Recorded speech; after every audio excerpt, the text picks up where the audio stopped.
കേരള സർവകലാശാല vice chancellor doctor Mohanan കുന്നുമ്മലിന്റെ വസതിയിലേക്ക് SFI മാർച്ച് നടത്തുന്നു. അതിന്റെ ദൃശ്യങ്ങളാണ് പ്രേക്ഷകർ കാണുന്നത്. കഴിഞ്ഞ ദിവസം നമ്മൾ സർവകലാശാല ആസ്ഥാനത്തേക്ക് SFI നടത്തിയ പ്രതിഷേധം, വലിയ പ്രതിഷേധമൊക്കെ കണ്ടതാണ്.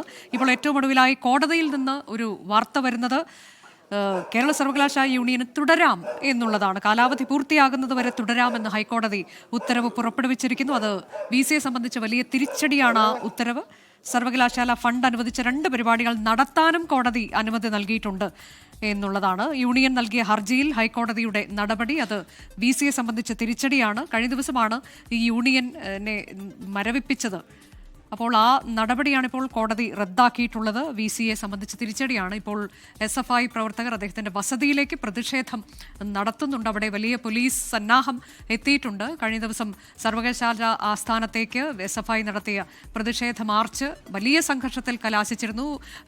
സർവകലാശാല ക്യാമ്പസിനകത്തേക്ക് VCയുടെ ചേംബറിന് മുന്നിലൊക്കെയുള്ള പ്രതിഷേധമാണ് കണ്ടത്.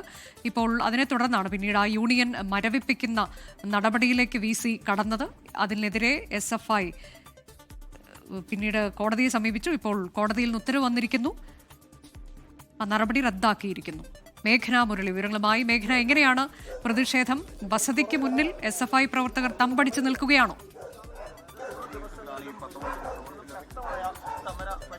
അനുജ, തീർച്ചയായും VC മോഹനൻ കുന്നുമ്മലിന്റെ ശാസ്തമംഗലത്തെ വീട്ടിന് മുന്നിലാണ് ഇപ്പോൾ SFI പ്രതിഷേധം നടക്കുന്നത്. അതിൽ പ്രധാനമായും SFI പറയുന്നത് ഈ കോടതി വിധി അത് ജനാധിപത്യത്തിനുള്ള മറുപടിയാണ്. ജനാധിപത്യത്തെ റദ്ദാക്കാമെന്ന് കരുതിയവർക്ക് കോടതി മറുപടി നൽകി എന്നുള്ളതാണ് ഇപ്പോൾ SFI പറയുന്നത്. ഇപ്പോൾ വീടിന് മുന്നിൽ പോസ്റ്റർ ഒട്ടിച്ചാണ് പ്രതിഷേധിച്ചിരിക്കുന്നത്. അതിൽ പോലീസ് അടക്കം ഈ പ്രവർത്തകരെ തടയുന്നൊരു സാഹചര്യം ഉണ്ടായി. അവർ ഇപ്പോൾ പോസ്റ്റർ ഒട്ടിച്ചിട്ടുണ്ട്. അതിൽ പ്രധാനമായും കഴിഞ്ഞ കുറച്ച് ദിവസങ്ങളായി ഈ SFIയും അതുപോലെ തന്നെ VCയും തമ്മിലുള്ള ഒരു സംഘർഷ സാധ്യതയും അതുപോലെ തന്നെ ഒരു പ്രശ്നങ്ങൾ തർക്കം നിലനിൽക്കുന്നുണ്ട്. അത് കഴിഞ്ഞ ദിവസങ്ങളിൽ VC തടയുന്നതും അതുപോലെ തന്നെ ചേംബറിൽ കയറി പ്രതിഷേധിക്കുന്നതും ഒക്കെ കണ്ടതാണ്. അതിന് പിന്നാലെയാണ് ഇപ്പോൾ ഈ കോടതി വിധി വന്നിട്ടുള്ളത്. അതിൽ ഈ കലോത്സവവുമായി ബന്ധപ്പെട്ട് കലോത്സവം നടത്താൻ അനുവദിക്കില്ല എന്നുള്ളതായിരുന്നു VCയുടെ ഒരു ഉത്തരവ്. ഒരു യൂണിയൻ 2 കലോത്സവം നടത്തരുത് എന്നുള്ളതായിരുന്നു VCയുടെ ഉത്തരവ്. പക്ഷേ അതിൽ അനുകൂലമായ വിദ്യാർത്ഥികൾക്ക് അനുകൂലമായ ഒരു നടപടി ഉണ്ടായിട്ടുണ്ട് കോടതിയിൽ നിന്ന് എന്നുള്ളതാണ് SFI പറയുന്നത്. അത് VCക്കുള്ള ഒരു മറുപടിയാണ് എന്നുള്ളതാണ് പറയുകയും ചെയ്യുന്നത്. ഇപ്പോൾ SFIക്കാർ ഇവിടെ പ്രതിഷേധിക്കുന്നു.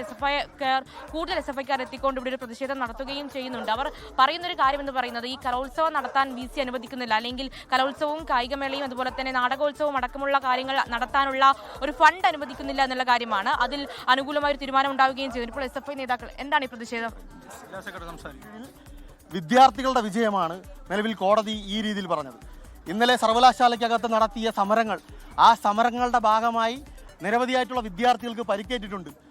ചില ആളുകൾ, ചില മാധ്യമങ്ങൾ ഉൾപ്പെടെ ആ സമരത്തെ ആക്ഷേപിക്കുന്ന രീതിയിലടക്കം കണ്ടു.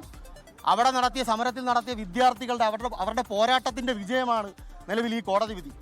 അവകാശങ്ങൾ ചോദിക്കുമ്പോൾ ഇത് ആരുടെ ഔദാര്യമൊന്നുമല്ല. അവകാശങ്ങൾ കിട്ടിയില്ലെങ്കിൽ ചോദിച്ചു വാങ്ങുന്ന കാലമാണ്. അതേ ഞങ്ങൾക്ക് മോഹനൻ കുന്നുമ്മൽ.